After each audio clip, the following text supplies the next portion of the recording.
Thank you for joining me. The way I'd like to do this panel is that I'll quickly introduce our esteemed panel members.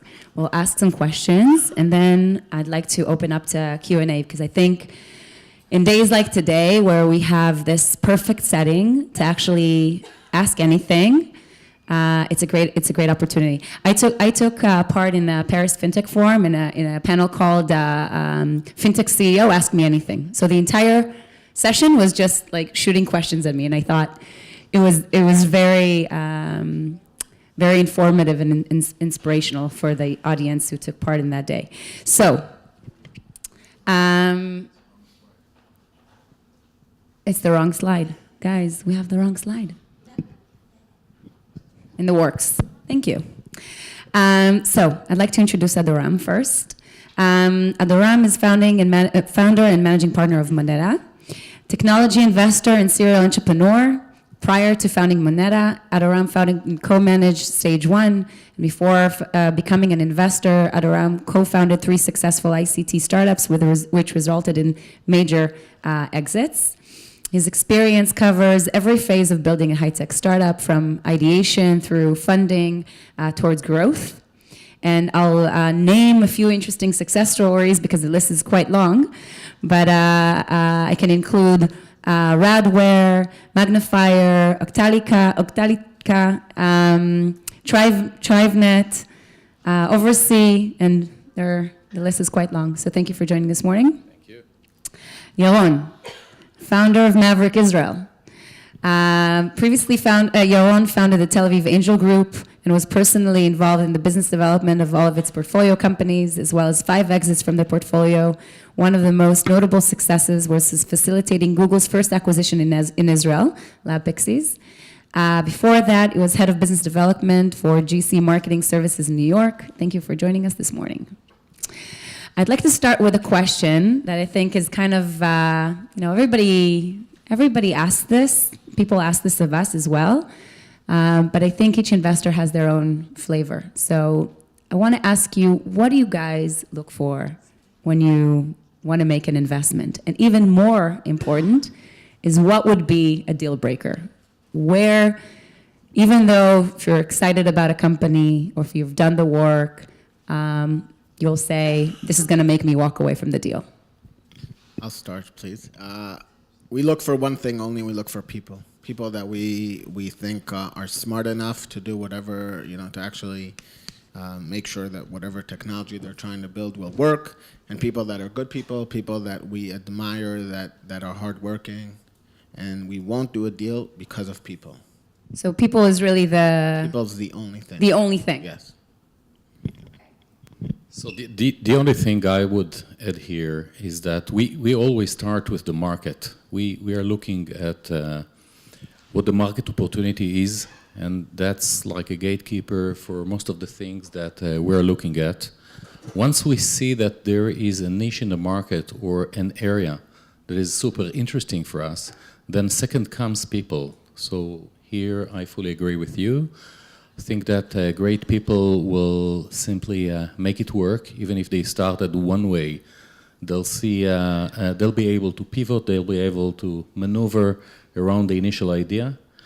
Other than that, I think that competition is probably super important, but you don't see that the smartest people will be looking at things that are me too.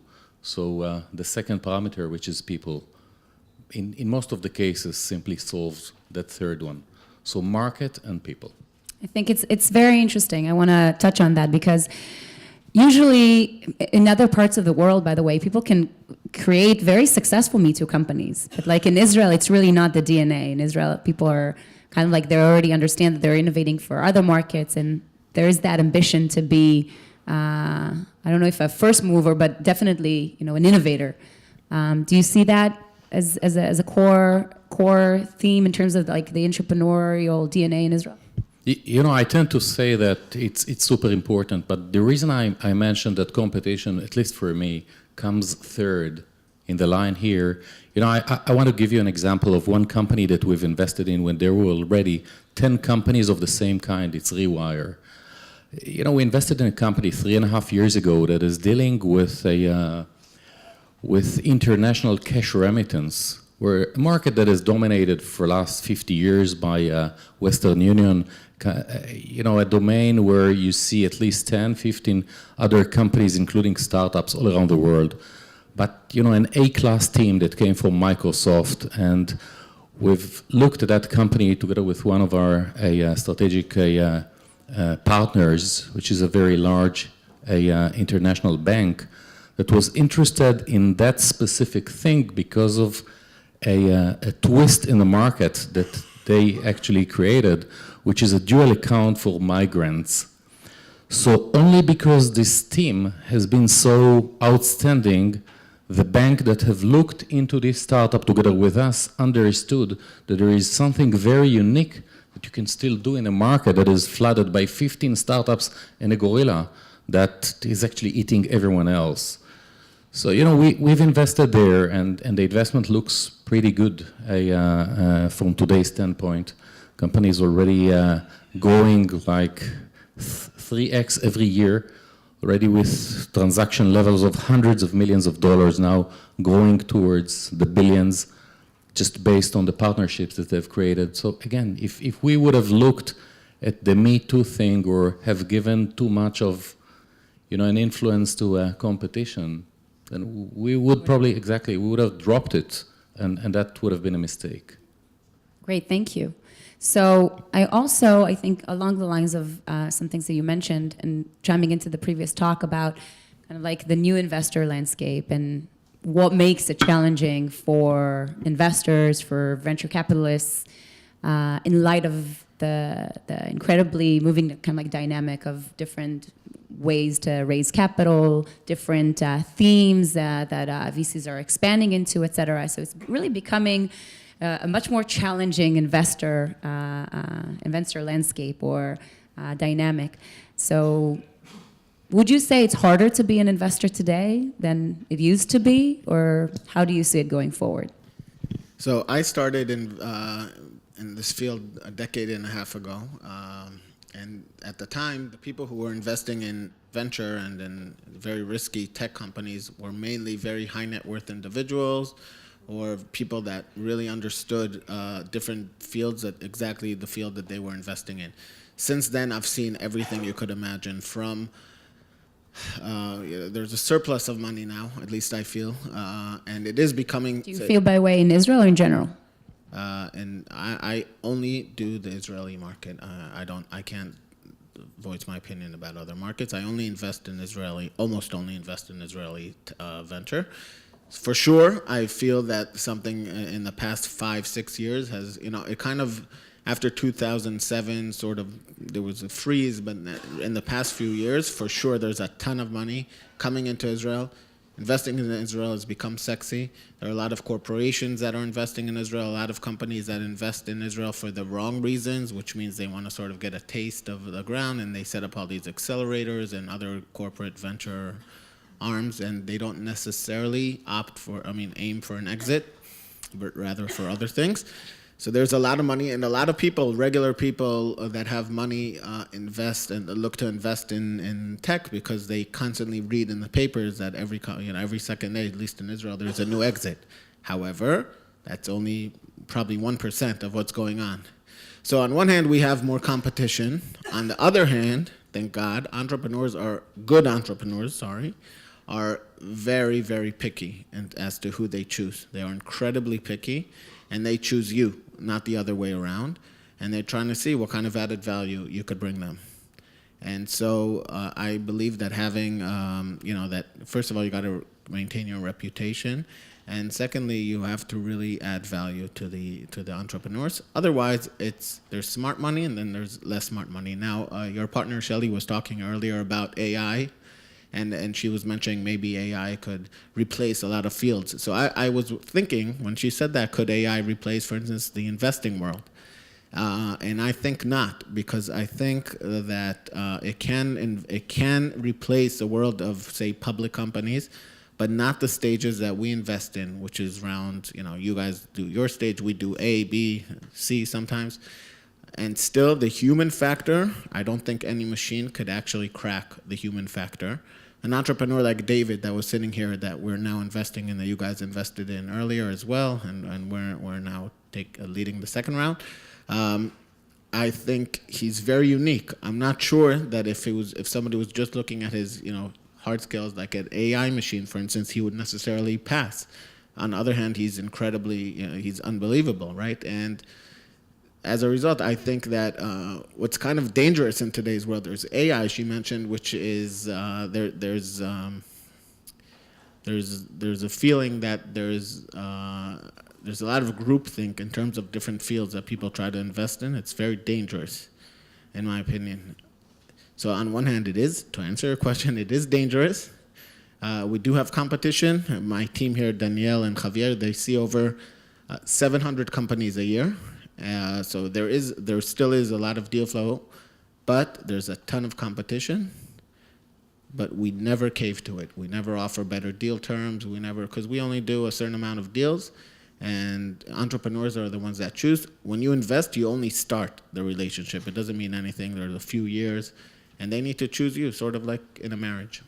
I completely agree. I want to say, I agree. And to your point about entrepreneurs actually choosing the partners, I resonate with that because I think it is a partnership. You're going to be in business together for many, many years, and you need to choose the people who are going to support your business. Coming in early as an early stage entrepreneur, I almost feel like one of the most important roles or responsibilities that early stage investors coming in at the seed level, sometimes even earlier, one of the key responsibilities is really to help the companies kind of run through that marathon towards the A round or towards a successful and significant A round. And this has become, I think, more and more the kind of added value or the kind of responsibility or the kind of set expectations, I would say, that entrepreneurs and investors in early stage have. Adoram, how do you think about that? Is that where the early stage venture capitalists' responsibility ends, kind of like at the A if they have a strong VC coming in? How is it at growth stages that you also do? Share from yours. There is that notion for early stage investor that is called the valley of death, that goes all the way between like the seed stage of the entrepreneurship, and maybe the first 2-3 years when they have to cross so many valleys before they happen. I think there are many ways to help them during that period, but that's probably the most important role of an early stage investor. On our example, for example, in Moneta, we've decided from the beginning that the most important parameter that we will try helping our entrepreneurs with will be tying the companies with strategic partners from the very early days. And by doing that, you gain two things when they go and tell their story around the world, that being in Asia or in the US. When a small startup, even a startup with 5-6 people, is telling the story, but the second slide comes with a huge bank that is already a client, a design partner, someone that has put there even $500,000, then the story is being heard completely different compared to being just being lost in the forest, being just one tree in a forest where there's nothing happens. You go and you try to pitch time and again, and people are just not hearing you until you put that slide. So that's really the message on our side. We've connected from the early days, modestly enough, not just relying on our abilities or each being 20 years of VC. We've tied up with 4 major banks around the world, and with most of the startup companies, it's not always that we've been able to add all this value, but the most, I would say, successful ones, at least from our added value point of view, were those that we've connected a major bank from the very beginning. So from the very beginning means like once you invest, even if it's a seed, straight on go to work with large corporations. I think a lot of times, some entrepreneurs and also some investors say, you can only make the first impression once, and you need to be mindful of how to engage with, a serious bank or start that kind of relationship. So what is your experience? So I think, the banks are seeing, the banks or insurance companies or all the financial institutions, they are seeing hundreds of opportunities like every year. And I think that these guys, they don't have all these considerations of whether the entrepreneur or the leadership team is one that will make an exit in a few years. They couldn't care less. They look at the product market fit. And I think that if they identify something interesting there, then it will be our role as VCs to be able to identify what you just said. It's the people, a parameter that is super important. But when you link between an entrepreneur and a strategic partner from the beginning, and many of these equations are behaving completely different in a different way during next years. I think it's really interesting. We try to do that, by the way, sometimes not with like a top bank, but with a partner in the Israeli ecosystem or like a much more significant company that we can even do that as part of the due diligence process and gain more visibility into the product market fit, which I think is critically. And even decide not to invest if you couldn't tie a design partner to the startup and just give up and decide there will be other fishes in the sea. It's okay. So let's, today we're going to cover some different and interesting sectors. Share with me a little bit about the sectors that you find fascinating today, that you would like to sink your teeth into further and see new companies come. I'm a bad commentator in respect to that question because we don't care about fields. Again, we only care about people. Fully agnostic. And it's somewhere between what Shelley said earlier about AI and, say, HI, which is herd mentality intelligence. You could see people now are all into crypto, or we're into crypto and into ICOs, which is, and we've never gotten close to that. A few years ago, it was cyber, and it was, there's always a sexy flavor of the year. We are very, very wary when it comes to that. When we invested, the last company we exited, well, actually the one before the last company, is a company called Precognize. When the guys came to us, they were doing predictive maintenance for machines. Can't sound, you can imagine how boring it seems. But now it's very, now it's a cool field, obviously. At the time, we just got it, they made money, and that's all that matters. David, again, said something earlier that my coworker, Javier, pointed out to me. He said, that ROI above AI. And I think at the end of the day, we as investors need to find companies that are making money. We don't need to find companies that will change the world. That's what the academia is for, if it doesn't have a direct path to make money. I'm going to that opens up a whole silo of questions that I can deep dive into. Adoram, what is your viewpoint about the sectors that are going to be more meaningful into the future? It's hard for me to say what will be, the sectors. I'll tell you why we have chosen fintech and insurtech, and we've decided like 5-6 years ago that we would like to be, a VC that, unlike what you've heard here, will focus on a specific area of the market, simply because we wanted to to build an ecosystem that will help the startup companies, will help us first during the evaluation stage, and will improve the yield of investing in the best companies, but also be able to tie this ecosystem to the startup themselves later on. So once we've decided that we want to build an ecosystem around our investment thesis, then we had to specialize on specific areas. And we've seen some major, huge changes, tectonic changes, I would say, in the financial world that led us to focus, almost specifically on these areas, and we are very happy that we've done that.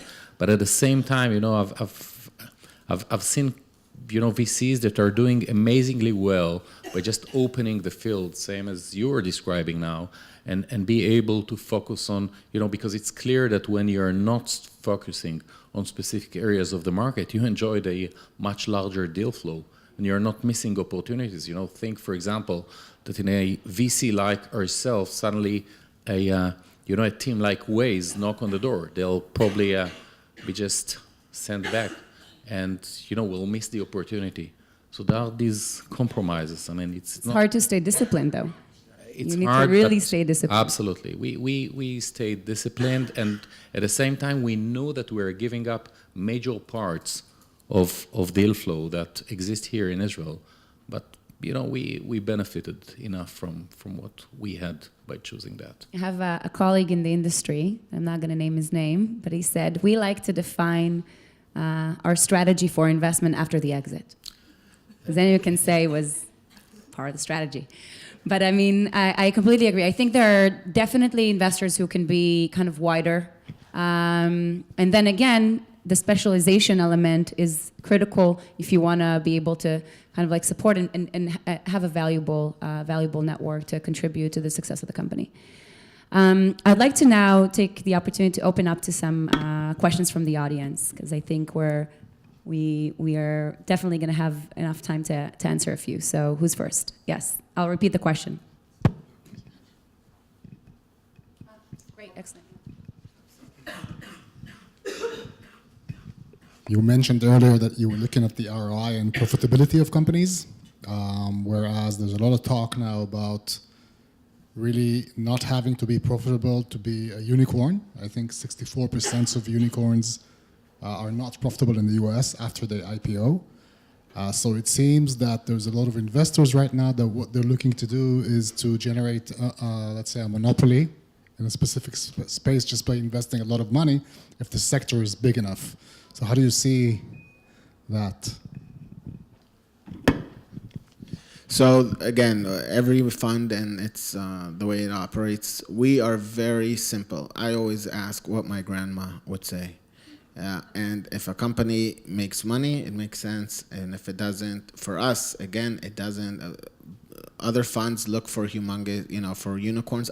We most likely will not hit a unicorn, even though I think we have two companies that have the potential. But we want to make sure that whatever they're doing makes money. All the investors, so I'll say a word about us. So we're relatively under the radar, but we're very, very active. One of the most active funds in Israel. We don't tend to advertise any of our deals. We manage over $110 million, all from private individual investors from all over the world, primarily the US and Brazil. My partner, Michel, he comes from the fund of hedge funds world originally. He's Brazilian. He's in Israel for the past 16 years. And every one of our investors want to make, we're happy in making 3x, 4x, 5x. That's my dream in 3-4 years. That, by the way, is what happened in the Angel Group. I had 6 companies, sold 4 of them, and made around that in 2.5 years. Extremely happy. We're not looking to hit any, we're not aiming for any unicorns. So you're right about what you're saying, that with these unicorns, you need to not think about the shorter term of profitability oftentimes. But, it really depends on the culture of the fund. That's the way we look at things. And most funds actually look at things the way that you're describing, which is to try to build longer term value and so on and so forth. We're simple people. I want to ask a follow-up questions on that, because many of the startups that I see, of course, I mean, first and foremost, the budget, the huge Excel spreadsheet, you can write many things on it. Many of the companies can be profitable tomorrow. It really depends if they want to, take their revenues and put them back into growth, into marketing. So what is your opinion on that? You're looking for profitable companies, or you're looking for break-even companies, or like how would you? So we want them to be profitable tomorrow. That's what we strive for. And then we understand that you need to invest in order to. I'll give 2 very quick examples of companies that we have that I think could be our unicorns. One company is a company, it's going to sound science fiction, but they developed an ability to find underwater leaks through satellite images without any human contact. And the company is profitable now. They're called Utilis. They sit in Rosh Hashanah. And So that's one company that's slowly only from the profits that it's taking, it's growing. But first of all, it's focused on generating profits, and I think that company could be a unicorn. It works. It tells you exactly where there's a leak through satellite images. It's a big deal. Another company, this is a very one-off that we invested in, that actually Danielle from our team led, that we invested alongside Sequoia, and a fund called the Visionary Fund, which is a fund composed of ophthalmologists. Now these guys are developing eye drops for people who have presbyopia, meaning a lot of people that people who use reading glasses. Basically, you put the eye drops in for 8 hours. You don't need to look for your reading glasses, which is very cool. It's a lifestyle visit, and it's now at phase 2B of the FDA approval process. This is a one-off because again, it's not profitable, but in terms of traction, it's generating, in our opinion, something equal to revenues at this stage. Now, this type of company does need a lot of, per your question, would eventually need a lot of money to grow, to expand, and so on and so forth. So what I'm basically trying to say is that it's very important to have guidelines, but as a very smart investor lady once told me, these are my principles, and if you don't like them, I have others. You gotta sort of, I like it that she was a lady. Sounds good. That's why she was so flexible, probably. Agile. Excellent. Next question. Yes.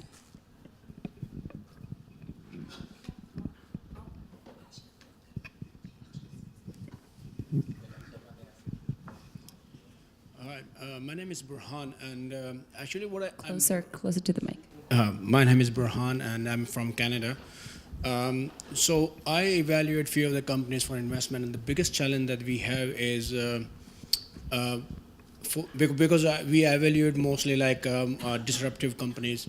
The challenge is that if something you are evaluating, you are value basing maybe 5 years or 2 years, 3 years, but there are too much competition in the market, and also 2 new products are coming to market. How you make sure that the investment that you are putting into it, it's not gonna be some new competitors will come, will more stronger, will buy out maybe more high money by U.S. Silicon Valleys or this kind of thing. Because we see that sometime when you think that's a good value right now, and then 1 year or 2 years, they are diminishing it, and then some other companies take over it. So I'll tell you, at least on my side, which is focused on the financial industry, then the fact that there will be another startup doing the same in the U.S. is pretty much meaningless. I'll be very happy to see that with almost every one of our companies, there is a matching startup that is doing very well in other markets. Because I think that the size of the opportunity is so large. We're talking about, changing an industry of trillions of dollars. That, a startup company that has been working with, let's say, 5 to 10 banks in a world where there are thousands of banks, then I don't see a big issue with that. I think that with deeper technologies, I've been a VC for 20 years, so I've seen, for example, IT infrastructure, where it was so much more complicated when suddenly 6 months or a year after you've invested, you identify that there is something maybe smarter that managed to raise more funds in the US, and in many of these cases you just understood that you're now shooting for a lower ball, something that will result in a small exit at best. So I think that with some of the more abstraction layers that we're investing in, which is enterprise software, many of these kind of difficulties have disappeared over the years. So in my opinion, at least, that's more related to deep tech than the type of stuff that I'm looking at. Let's have another question. Hi. Yes. This one is for Maverick. I know that you guys are doing a contribution of a certain % from your fund in order to support Irgun Ha'Atzala. It's a nonprofit organization in Israel. And I'm wondering, taking it back to what Shelley talked about with young and millennial entrepreneurs. More. More. Mor and Shelly, both of them. I'm wondering if that helps you with your funnel. In what way? Do you get more millennial entrepreneurs or something like that? Are they aware of it? I don't think our entrepreneurs are aware of it. So United Hatzalah is an organization that I've been on the board of for over 10 years. I think it's literally, if it was a company, it would be a unicorn. What they do is immediate first response to medical conditions around Israel, start around Israel. And of course, with the Jewish notion of Ola Goim, it's expanded into many, many places around the world, from Panama, Brazil, Ukraine, New Jersey. And I decided when I set it up, that if I manage, I did it, to be honest, for two reasons. First of all, remember, I only have private individual investors, and it was the mensch factor. If somebody's willing to join me on this ride, I actually donate 2% of our fund's profits to Hatzalah, and I split it between us, and of course we do, and also the investors have to. And if somebody would have come to me and demanded that, I would have most likely been against. But I found it to be the mensch factor, and I figured that if somebody agrees to this, he would more likely be less litigious, less problematic as an investor, and so on and so forth. The entrepreneurs, I'm not sure, care yet about it. Down the line, they probably will. Nobody's ever said why you don't, been upset that we've donated it. But I think it's really a great thing to do. There are various organizations like Tmura and others that collect options from companies that, God willing, they do well, then it will succeed. I just thought it was the right thing to do. Another question? Yes? Hi. This question is kind of more towards Maverick. So would you say you would be interested in, like, say, investing in a social enterprise that perhaps might only give 2x, maybe 2.5x returns, over 3 or 4 years, but it has more of like an impact vision? No. You want wouldn't. Nope. We're geared to make money, and we do our donations just like every business person should from his profits. There are many funds that do social impact and the things that you're talking about, which are terrific funds, but I have to try to make as much money for my investors as possible. That is money making, by the way. 2.5% is actually great. If you could give that to me in writing and it's a sure thing, I would consider it, but likely not, to be honest.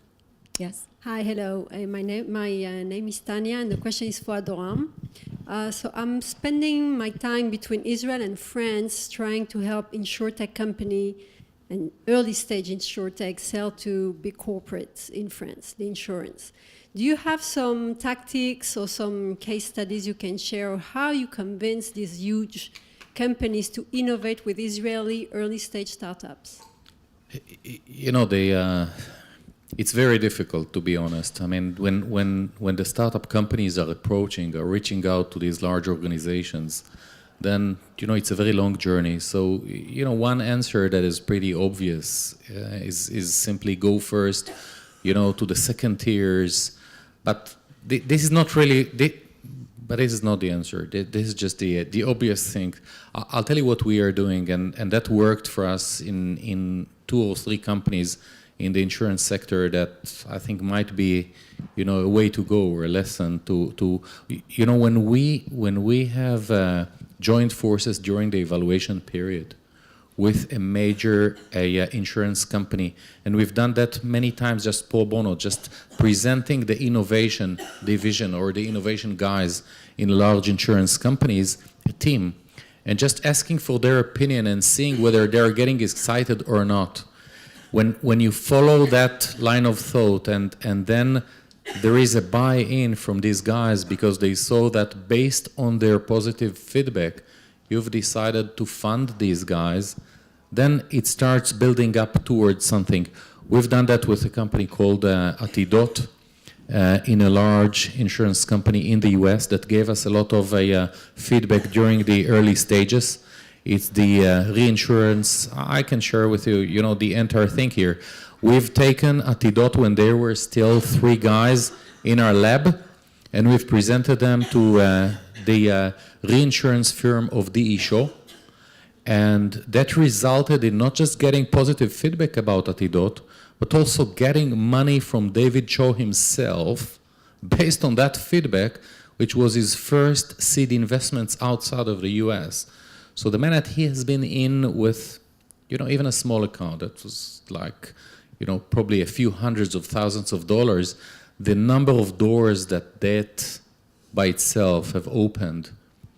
So again here, I think that as early as possible, that would be the more sophisticated answer to your question. Now I have final question for both of you.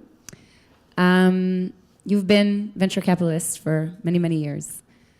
Looking into the future in Israel, do you think there's going to be an evolution of the animal that's called like a traditional VC, or that the new models are going to coexist with the old?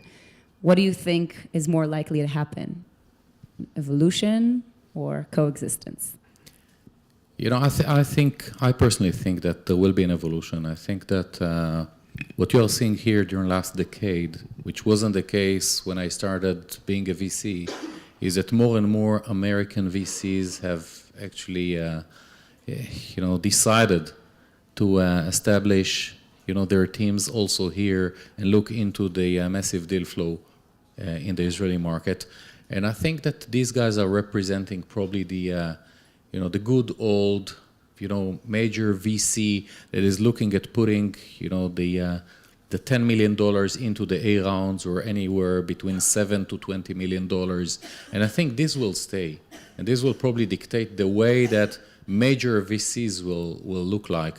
I think it's more the early stage that is changing. I think a platform like yours at iAngels is very unique and has actually created something new in the market. I think that a model that we've tried 5 years ago to establish with having Moneta Seed working more like an incubator that is feeding into a larger fund that is called Moneta Capital is also, a kind of, change in the way that we are thinking about VCs. I think that crowdfunding is clearly, a new model, but I think that the traditional VC model is here to stay for enough time. Yaron. In my opinion, half the funds will disappear, specifically the large ones. That's one thing. I think that this is Everybody take a breath. Yeah. shameless self-promotion, but I really think that if I was a high net worth individual and that I was looking to invest in venture, I would do one of two things. First of all, if there was an entrepreneur that I knew personally and that I respected personally, not that I had somebody's son or daughter that I had to feel uncomfortable about investing in early stage, I would do that. Second of all, I think that iAngels is extraordinary. I've been following you guys for a while. I'm not a fan of crowdfunding, I got to tell you the truth, but I think what you guys are building is amazing. I think that the added value that I hear in the market, that I know from investors, is really outstanding. A lot of it is because of your size, that you're not trying to become, you are, I could tell, you are actually weeding out types of investors, types of money that comes into your platform. If I was one of the people in the crowd and I was an accredited investor, I would definitely put more money in iAngels. And you deserve it. You deserve recognition. You've been working very hard, and it's very clear you're modest, and that's what entrepreneurs are also looking for. They're not looking for the glam. They want people that will, help them. And also, by the way, not help them when there's no need. A lot of times investors tend to get engaged with companies, and that's also destructive. So you have to be very careful about what kind of value you bring. By not bringing value, sometimes you bring the most amount of value. One point I forgot to mention earlier is that over there at the end we have Laura, that she and Asher Milstein are big philanthropists of Hatzalah. She's here welcoming us. So thank you. I just noticed you now. If anyone has any questions about that organization, she's the person. So again, just to recap, down the line, because of AI and all these things, many funds are, in my opinion, will disappear, and entrepreneurs are going to continue to be picky. Entrepreneurs are going to not need as much money down the line, they're going to continue self-funding. The best thing for an entrepreneur is to self-fund and not take a dime from anyone, in my opinion. It's just very difficult sometimes, but it's getting easier. And again, put more money in iAngels. Mic drop. Thank you so much for joining us today. Thank you.